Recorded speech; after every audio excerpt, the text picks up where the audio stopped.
As revenue teams, we love to think that the process starts with us and that it is our outreach and our amazing emails and sequences and content that gets buyers excited. But the reality is that the job starts with them, and they've got a set of jobs that they need to complete in order to get to a successful purchase. And Gartner breaks it down into these 6 discrete buying jobs.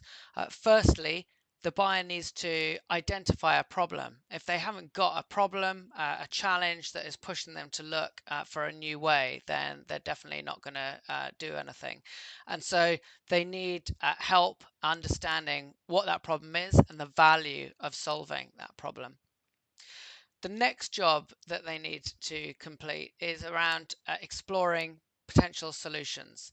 Now, that could just be configuring or customizing the solution that they've already got. It might be working with their own internal teams or partners to provide additional resource to that problem, or it could be looking for new potential technology solutions that could support that.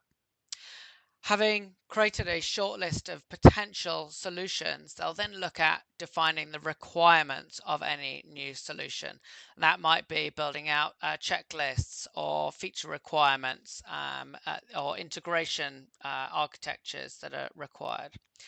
Then they'll get into their traditional supplier selection, which might be a formal RFP process, or it might be an informal discussion with some existing suppliers. And then they'll go through their validation that the suppliers that they've got on that list are suitable for the requirements of the solution. And then the final consensus creation, where they make a decision across their buying group.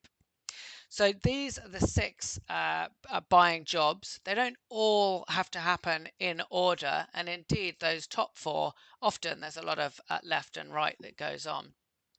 But I want to focus on that first problem identification box and talk a little bit about the dark funnel. Now, the dark funnel is where your buyer goes in that problem identification phase. Up above the line here, we've got what you might call the light funnel. This is where your attribution sits. This is all of the content and the activity that you provide out to the market that you probably have got hidden behind a gated form, or maybe it's the event that your customer turns up to and you scan them, or maybe it is the outbound from your SDR and you obviously know who is on the other end of that call. Your customers know that they are being tracked and analyzed as they engage in any of those activities. So where they really go to find out what they should be engaging with to identify that problem and look at certain shortlist solutions is below the line in this dark funnel. So here we've got things like third-party product review sites like G2 or Trust Radius. We've got private Slack communities, specifically for individual roles, CIO Slack communities, retail Slack communities. We've got word of mouth, private WhatsApp chats with their peers, speaking with their trusted partners that they already work with. There is no attribution here. There is no fill in a form and you can start to track this, but this is where your customer is getting the valuable information.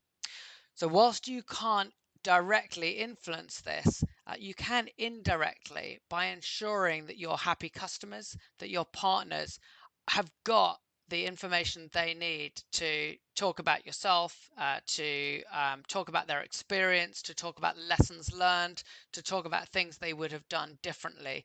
And this is real trustworthy content that your customers will rely on as they're exploring the dark funnel in their problem identification phase.